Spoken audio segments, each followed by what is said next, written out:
অল্প বিদ্যে যে ভয়ঙ্করী, টেকে 2 দিন 4।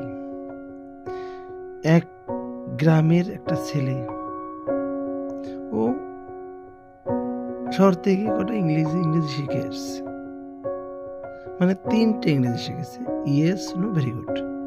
আর গ্রামে গিয়ে ওই কথাই সবসময় যেখানেই যায় ওই কথাই বলে। আর গ্রামের লোক ভাবছে বাহ বাহ বাহ, কত না ইংরেজি শিখেছে।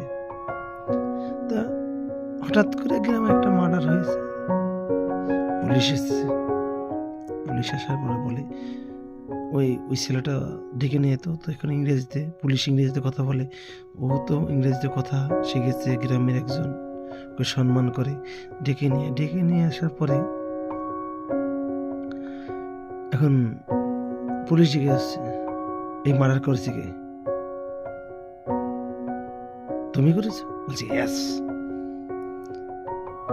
আর সঙ্গে কেউ ছিল? বলছে নো। এবার থানায় চলো, ভেরি গুড। এবার ওকে থানায় নিয়ে জেলে ভরে দিয়েছে। অল্প বিদ্যা ভয়ঙ্করী, এ বেশি দিন চলে না, দিন 2 4। কি বন্ধুরা, তাই তো?